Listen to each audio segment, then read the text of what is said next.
Welcome to Uncommon Gospel Radio for a special October Domestic Violence Awareness series featuring your host, Josaynemeant2be. We are continuing our alumni series this evening, and we have a special guest with us today, Dee Johnson. The Dee Johnson, my co-host, is here with Mr. Notice. Good evening, Mr. Notice, and welcome. Hi, good evening as well. Thank you for inviting me. I appreciate the invite. Of It's long course. overdue. Yes. So Mr. Notice is the president of the Tiana Angelique Notice Foundation, a foundation devoted to fighting violence against women. We were connected by the Women's Center at the University of Hartford, where Tiana and I are both alumni, and we've collaborated ever since. Mr. Yeah. Notice gave, yes, Mr. Notice gave me his blessing to turn a couple of Tiana's poems into spoken word pieces that are timely and relevant today. Dee Johnson, my co-host and communication professional, and I are working together on projects for the Love Quest Foundation, as well as in advisory roles for various organizations for victims and survivors, and welcome a male perspective to this conversation. We want to talk about stigmas surrounding domestic violence as we work on awareness and prevention campaigns to help eliminate domestic violence and violence against women. So just starting there, for those who don't know, your story, Tiana's story, can you just give us like a brief overview of your mission, your cause, and the why behind the Tiana Angelique Notice Foundation? Okay, thank you for that time. Tiana Notice, Angelique Notice was my daughter. She was murdered by her ex-boyfriend in 2009. As a matter of fact, on Valentine's Day, February 14, 2009. And as a result of her death, we were able to put together a foundation. And with the foundation, we try to help victims of domestic violence by offering cameras and sometimes funding for storage of their furniture if they have to move out of a house or a situation. And from time to time, we do fundraisers and we donate the funds towards whatever fundraisers we're doing. So we actively try to help in every way possible, but it's a difficult task to help everyone. So we have to have a selective service in how we do things. Now, Tiana Angelique Notice, she was very much involved in a lot of stuff while she was attending college. So we wanted to make sure that we kind of keep her name alive and do some of the things that she was trying to do as a young woman. And from there it's been maybe we're talking about almost 12 years now that we're still doing what we do. So as the way the foundation function now is we're really not active as we should because, the COVID and stuff like that. But we plan to be in Ohio sometime in May 12th, to assist in a domestic violence bill that the state of Ohio is putting together. And my representation is to go down and meet with the state reps and senators to try to get them to understand how important it is to get this law in effect and help victims of domestic violence. So that's some of the stuff that we do and offer. I don't know if that kind of clears it up. Yeah, it does. Yeah, definitely. And I go to your website from time to time just to refresh myself. And there are so many things that Tiana and I have in common. Like I'm reading, her overview. I'm like, just feel like we're kindred spirits. She was an activist, a mentor, considering politics, a legal career. I recently finished my master's in criminal justice, and I'm like, what next? Because I'm that kind of person. I'm like, I always want to do something else. So I was like, Yeah. well, can I get my Juris Doctor and become a professor in African American studies and have a full time job and have kids? So I'm just like, how do I do all these things? Because it's a passion just to help people and just trying to figure out how you can do it and have a voice and create change for the solutions at the same time. So I'm always just trying to figure out what's next. How can I do more? And I just feel like as an extension of her, I want to continue to do that and advocate, use my voice, and make sure, like you said, keep her name alive, keep her legacy alive. Because, God forbid something happened to me, I would want somebody to do that for me.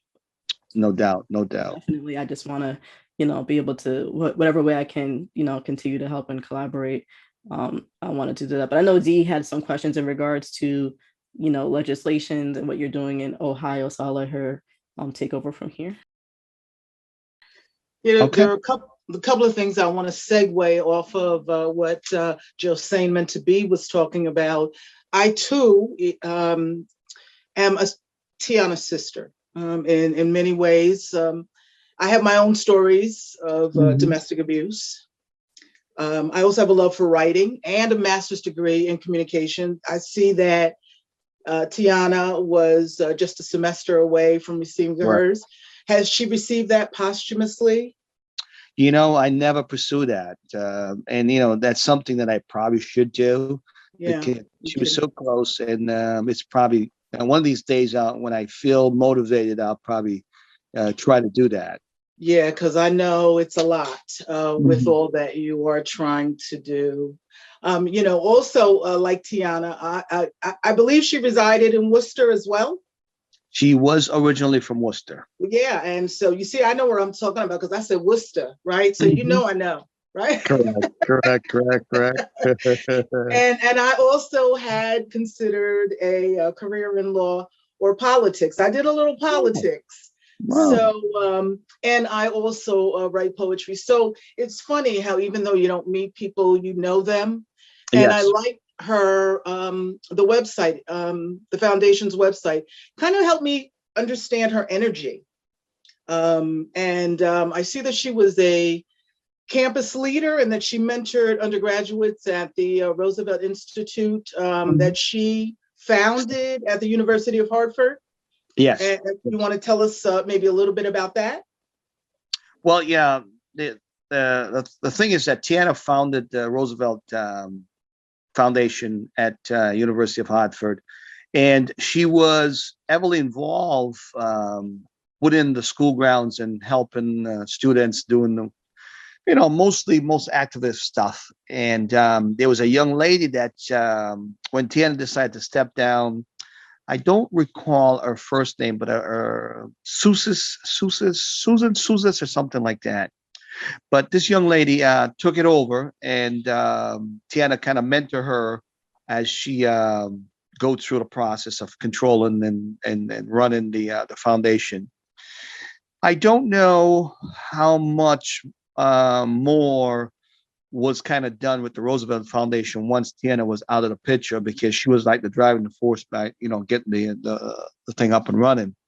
And I really never follow up as to what's going on and what are they doing at this point. But she wanted to try to do all she can. I imagine she knew that she only had a short time on this earth, but she wanted to do all she can. And she was heavily involved in things. And I used to say to her, do whatever you want to do. Whatever I can help you to do, we'll do. But don't let me get in your way. And so she did what she wanted to do and more. She definitely wanted to be a lawyer, and that was her goal. But she wanted to finish the master's degree. And while she was doing the master's degree, she was working full time at the University of, I think, Waterbury. And so she was working as a full-time recruiter for the school. And so she was well involved in the atmosphere of the college grounds and stuff like that. And I think she would have stayed even if she had accomplished a master's degree with that university, because they seemed to have loved her and she was doing a lot of things for them. So, but that's She was born on February 4th. And yes, she's an Aquarian, and it says that Aquarian women are smart, independent. They march to the beat of their own drum. They require the freedom to be who they are and to think and do what they want. Does that describe Tiana in any way?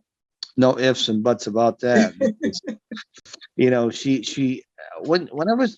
she was about maybe 8 years old, I remember once she said to me, she said, "Dad, I'm going to be a lawyer." I says, "Okay, Tiana." I says, "First, you got to finish school." She said, "Yeah, I will. And when she went to to school, she started out in Catholic school.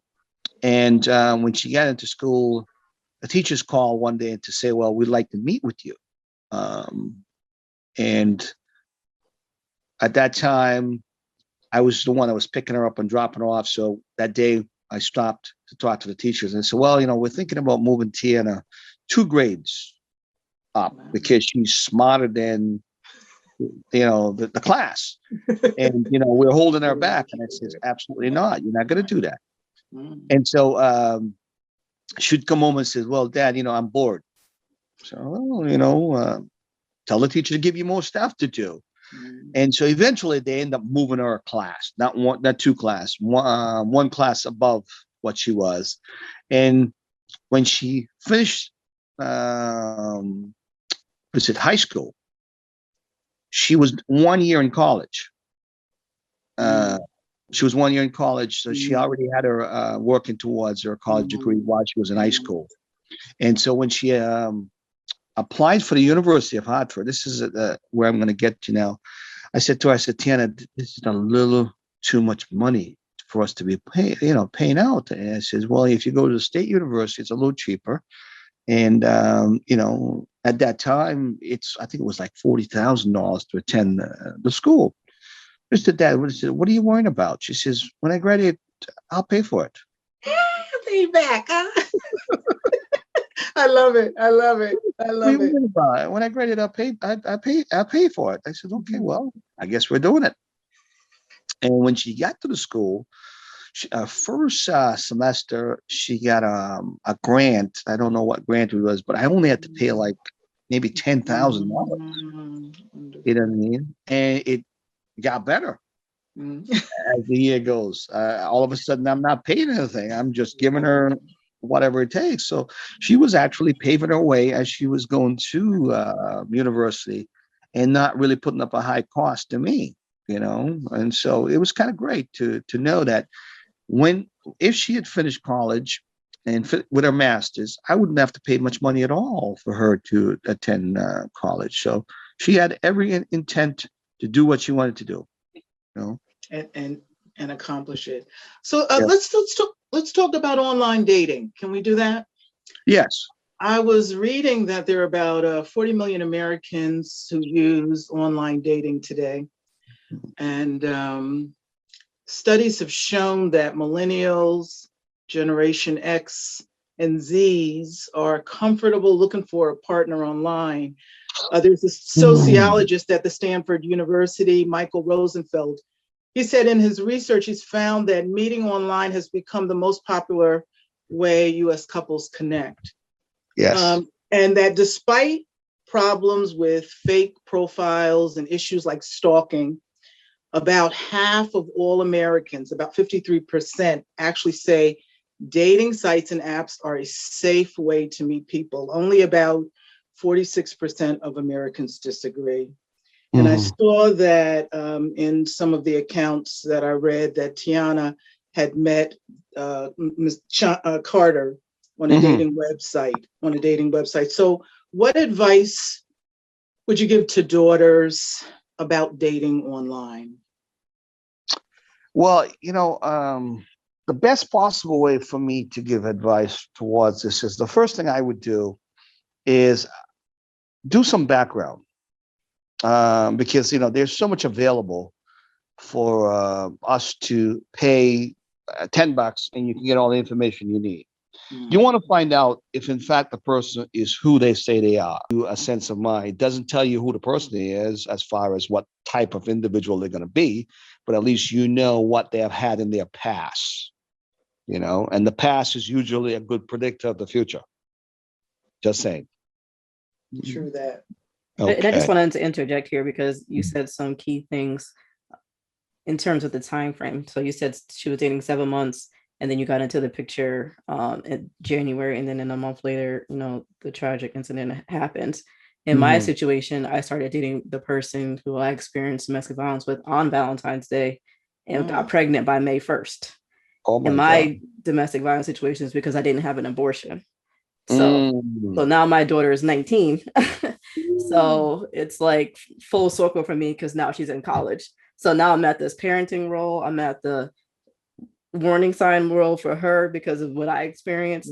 And then that, short time of honeymoon phase, if you will, somebody presents as something else, and then something happens, and then they show who they really are because they don't get their way or the way it was supposed to be, in their mind. So so one of those stigmas that I want to address here is that Tiana was trying to leave, and people say, why don't you leave? And when people try to leave, it's the most dangerous time. So there's so many different parallels going on in that conversation when people make those assumptions. So I'm just like, you don't know. And when I share my story, I'm like, I'm not telling you to leave tomorrow. I'm just letting you know that I'm an example of someone who did, and let you know that you can, when it's safe, and get the resources, and stuff like that. So I just want to make sure that people understand, like, when you say things like that, it can drive somebody further into isolation, because they're trying, if they're giving you hints, and they're trying to do, some things. Those were one of the things that are going on in the background. So I just wanted to, tie that in there, because I just think it's very important. Like, she came to her father, she did a background check, you were getting the videos, you were getting the camera, like all these things that, she was putting into place, restraining orders. And then, still, tragedy still occurred. So I just want people to understand that, when people are reaching out, just sometimes you just got to listen, listen, be a support, be that, come stay at my house if you need to, come, whatever you have to do, to give somebody the immediate, resources, or just being an ear of support is, sometimes invaluable, in those kind of situations. So I just wanted to, address that here. Great. And in most cases, just a person that they can bounce things off is an ideal situation. As long as you don't pressure that individual, just let them know, hey, listen, I'm here for you. If you need anything, just call. It helps, because it allows them to make up their mind on their own, and not feel pressure that I have to do this because you're saying this. Right. And in Tiana's case, I didn't have to get involved and says, hey, leave him or whatever. She knew that this wasn't the guy she wanted to be with, and she did the things that she was supposed to do. But he went overboard and beyond the norm. So sometimes you do everything right and it doesn't work. But had the police done their job, yes, things could have changed. Things could have changed, but the police just didn't do their job. And the guy was a master manipulator and manipulate the police to the point where they believed Tiana was the problem, and any law enforcement that actually knows about domestic violence should actually look into the big picture and find out what are the underlying factors, because they never did a background check on James. How can you, as a police officer, taking a statement from a woman that said, hey, I'm being harassed, I'm doing this, and you ran her background? The one that she complained about, you didn't ran his information. When they ran James Carter information? The night he murdered Tiana. Disappear, but then they say, oh, they're just running away, having a good time. They just, we come to you, we say we have these concerns, and they want to minimize them. So what do we do, and how do we help them understand that when we come to you for a reason? Don't discount that, work with us. What I found out to be the best solution to issues such as that, and it's kind of weird. Law enforcement only listen to law enforcement. Isn't that sad?